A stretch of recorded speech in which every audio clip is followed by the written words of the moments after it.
ಸಾರ್ವಜನಿಕರು ಹೆಚ್ಚಿನ ಸಂಖ್ಯೆಯಲ್ಲಿ ಬರ್ತಾ ಇದ್ದಾರೆ. ಬಾಕಿ ಇರುವಂತ ಇನ್ನ 5 ದಿನ ಏನಿದೆ, ಶನಿವಾರ, ಭಾನುವಾರ, ಸೋಮವಾರ, ಮಂಗಳವಾರ, ಬುಧವಾರ, ಪ್ರತಿನಿತ್ಯ 2-3 ಲಕ್ಷ ಜನ ಬರ್ತಾರೆ. ಪ್ರತಿನಿತ್ಯ ಸಮಯ ಅಂತೂ ಹೆಚ್ಚಿಗೆ ತಗೊಳ್ತಾರೆ. ಅದಲ್ಲದೆ ಮುಂದಿನ 3-4 ದಿನಕ್ಕೆ ಮಳೆ ಹೆಚ್ಚಾಗಿ ಬರಬಹುದು ಅನ್ನುವಂತ ಮುನ್ಸೂಚನೆಯನ್ನು ಕೂಡ ಇದೆ. ಹಾಸನದಲ್ಲಿ ಪ್ರತಿನಿತ್ಯ ಮಳೆ ಆಗುವ ಸಾಧ್ಯತೆ ಇದೆ. ದಯವಿಟ್ಟು ಬರುವಂತವರು ಮಳೆಯಿಂದ ಆಗುವಂತಹ ತೊಂದರೆ, ಅಸ್ತವ್ಯಸ್ತವನ್ನು ಕೂಡ ಗಮನದಲ್ಲಿ ಇಟ್ಕೊಳ್ಬೇಕು ಅಂತ ಬರುವಂತವರಲ್ಲಿ ನಾನು ಮನವಿ ಮಾಡ್ತೇನೆ. ಹಾಗಾಗಿ ಇವೆಲ್ಲ ವಾಸ್ತವಾಂಶವನ್ನ ತಿಳಿಸುವಂತ ಪ್ರಯತ್ನ ನಾವು ಮಾಡ್ತಾ ಇದ್ದೇವೆ. ಒಳ್ಳೆ ಸುದ್ದಿ ಹೇಳಿದಾಗ ನಮ್ಗೆ ಅಪ್ರಿಸಿಯೇಷನ್ ಸಿಗುತ್ತೆ.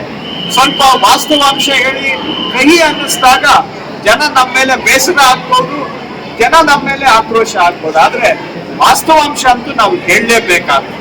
ಸೊ ದಯವಿಟ್ಟು ಇದನ್ನೆಲ್ಲ ಮಾಹಿತಿಗಳನ್ನ ಜನ ತಿಳ್ಕೊಳ್ಬೇಕು.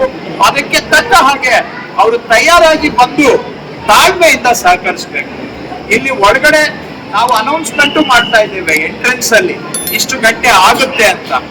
ಹಾಗಾಗಿ ಅದಕ್ಕೆ ತಕ್ಕ ಹಾಗೆ ಜನ ತಾಳ್ಮೆಯಿಂದ ನಮ್ಗೆ ಸಹಕಾರ ಕೊಟ್ರೆ ನಾವು ಕೂಡ ದರ್ಶನ ಮಾಡಿಸ್ಲಿಕ್ಕೆ ಸಾಧ್ಯ ಆಗುತ್ತೆ.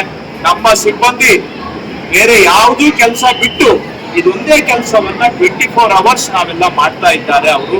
ಹಾಗಾಗಿ ಜನಗಳ ಸಹಕಾರ ಇದ್ರೆ ಮಾತ್ರ ಈ ಜಾತ್ರಾ ಮಹೋತ್ಸವ ಯಶಸ್ವಿ ಆಗುತ್ತೆ. ನಮ್ಮ ಪ್ರಯತ್ನ, ನಮ್ಮ ಸಿದ್ಧತೆ ನಾವೆಲ್ಲವನ್ನು ಮಾಡ್ಕೊಂಡಿದ್ದೇವೆ. ಇನ್ನು ಜನಗಳು ಎಷ್ಟು ಮಟ್ಟಿಗೆ ಸಹಕಾರ ಕೊಡ್ತಾರೆ ಅದ್ರ ಮೇಲೆ ಕೂಡ ಡಿಪೆಂಡ್ ಆಗುತ್ತೆ. ಇಲ್ಲಿವರೆಗೂ ಅಂತೂ ತುಂಬಾ ಸಹಕಾರ ಕೊಟ್ಟಿದ್ದಾರೆ.